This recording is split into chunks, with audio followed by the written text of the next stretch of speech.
सरकार में आने से पहले तो माननीय मुख्यमंत्री जी हमसे वादा किए थे। हमारे छोटे छोटे बच्चे हैं, इसलिए हम अब अनुकंपा नियुक्ति के लिए ही यहाँ धरना स्थल पे आए हैं। अब इतने सालों से तो बैठे हैं मैडम, पर पता नहीं सरकार सुन ही नहीं रही है, पता नहीं सरकार सुन ही नहीं रही है, पता नहीं सरकार सुन ही नहीं रही है। हमको कुछ भी दे दे मैडम, हम उसकी हैसनी कर रहे हैं। हमको चपरासी भी दे दे, हम चपरासी करने के लिए तैयार हैं। आप लोगों को योग्यता के अनुसार से कलेक्टर दर में देंगे कि हम उसमें भी काम करने के लिए तैयार हो गए थे।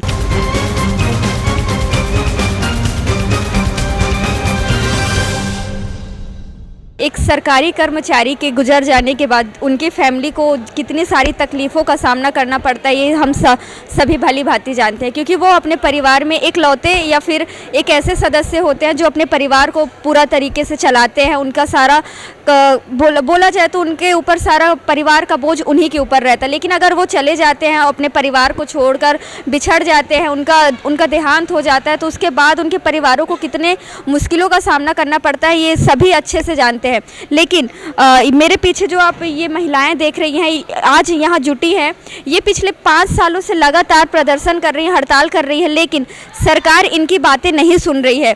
सरकार हर बार इनको आश्वासन देती है कि इनकी मांगे पूरा होगा, लेकिन इनकी मांगे पूरी ही नहीं हो रही है। ये अनुकंपा नियुक्ति के कारण यहाँ आज तूता धरना स्थल पर आई हुई हैं। चलिए जानते हैं इनसे कि इनकी मांगे सरकार क्यों नहीं सुन रही है। मैडम, क्या नाम है आपका? मेरा सोनी सोनवानी। कहाँ से हैं आप? मैं जांजगीर चांपा से हूँ। आप लोग अनुकंपा नियुक्ति के लिए यहाँ अपनी मांग को लेकर तूता धरना स्थल पर बैठे हुए हैं। आप पिछले कई सालों से लगातार प्रदर्शन कर रहे हैं, लेकिन सरकार आप लोग की मांगे क्यों नहीं सुन रही है?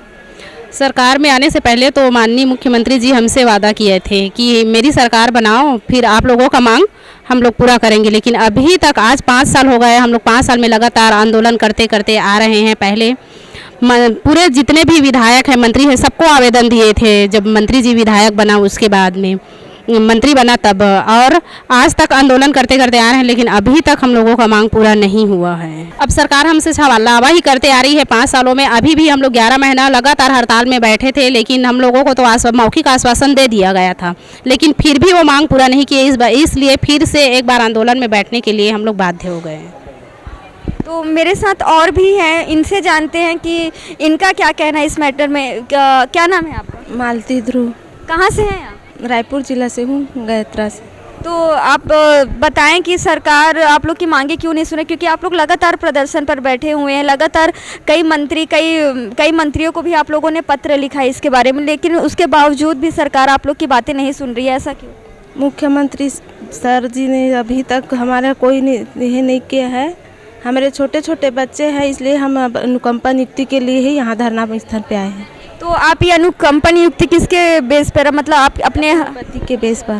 क्या थे आपके पति? शिक्षक। अच्छा, तो मतलब एक शिक्षक के मृत्यु के बाद इनको अनुकंपा नियुक्ति की ज़रूरत है, क्योंकि इनके छोटे छोटे बच्चे हैं। इनका कहना है इनके छोटे बच्चे हैं, जिसके कारण इनको अनुकंपा नियुक्ति चाहिए। चलिए बाकी लोगों से भी जानते हैं इनका क्या कहना है इस बारे में। क्या नाम है दीदी आपका? अश्वनी अमीला। कहाँ से हैं आप? मोहल्ला मानपुर चौकी। तो आप बताएं कि सरकार आप इतने साल से प्रदर्शन पर बैठे हुए हैं, लगातार प्रदर्शन कर रहे हैं, लेकिन सरकार फिर भी आप लोग की मांगों को, जो जायज़ मांग है, उनको अनदेखा कर रही है। ऐसा क्यों? अब इतने सालों से तो बैठे हैं मैडम, पर पता नहीं सरकार सुन ही नहीं रही है। क्यों ऐसा? क्या लगता है आपको? अब देना चाहिए। अब इतने दिन तक बैठे हैं, आशा है मतलब देना चाहिए। इतना दिन हो गया, कम से कम अपने बच्चे को तो पाल सके। कितने बच्चे हैं? 2 बच्चे हैं। और आप यहीं से हैं? नहीं, मोहल्ला चौकी से हूँ। और भी लोग हैं, चलिए जानते हैं इनका क्या कहना है। क्या नाम है दीदी आपका? कहाँ से हैं? पुष्पलता साहब, मैं धमतरी जिले से आई हूँ। किसके आधार पे आप यहाँ अनुकंपा नियुक्ति की मांग कर रहे हैं? हमारे पति के लिए। अच्छा, क्या थे आपके पति, क्या करते? शिक्षा कर्मी। अच्छा, तो सर क्या मांग है आपकी सरकार से कि आपको किस तरीके से नौकरी चाहिए? हमको अनुकंपा नियुक्ति चाहिए। तो क्या मतलब क्या काम कर लेंगे आप? शिक्षक पूरे मतलब एजुकेटेड हैं आप? हमको कुछ भी दे दे मैडम, हम उसकी हैसनी कर रहे हैं। हमको चपरासी भी दे दे, हम चपरासी करने के लिए तैयार हैं। और भी लोग हैं मेरे साथ, चलिए जानते हैं उनका इस बारे में क्या कहना है। कहाँ से है दीदी आप? बालोद जिला से। अच्छा, किसके आधार पर आप अनुकंपा नियुक्ति की मांग कर रहे हैं? मतलब मेरे पति थे। क्या करते थे? शिक्षक थे। अच्छा, सब मतलब आधे से ज़्यादा यहाँ जो महिलाएं हैं उनके पति शिक्षक थे जी। तो आप क्या चाहते हैं, सरकार आपको किस तरह की नौकरी दे दे जिससे आपका पालन पोषण हो सके, आपके बच्चों का पालन पोषण हो सके? मतलब योग्यता के आधार पर हमें अनुकंपा नियुक्ति चाहिए। अच्छा, इन दीदी से जानते हैं दीदी का क्या कहना है, आप क्या कहेंगे दीदी इसके बारे में? मैं तो सरकार से यही कहूँगी कि हम लोगों को योग्यता के अनुसार अनुकंपा नियुक्ति दे दे। और सरकार हमको बोले भी थे अभी मौखिक रूप से कि आप लोगों को योग्यता के अनुसार से कलेक्टर दर में देंगेगा, कि हम उसमें भी काम करने के लिए तैयार हो गए थे, क्योंकि वहाँ पर योग्यता अनुसार बोले थे तो उसको भी मान लिए थे। लेकिन सरकार एक बार फिर से हमारे साथ छलावाही किया और फिर से हम लोग आंदोलन करने के लिए बाध्य हो गए। मैं सरकार से तो हाथ जोड़ के रिक्वेस्ट करती हूँ कि मेरा मांग वो पूरा कर दे हम लोग, ताकि ये आंदोलन करने की एक बार फिर नौबत न आए। तो आपको बता दें कि ये जो महिलाएं हैं अनुकंपा नियुक्ति के लिए सालों से दर बदर भटक रही है, लेकिन सरकार है कि इनकी मांगे को नज़रअंदाज करती जा रही है, इनकी मांगे नहीं सुन रही।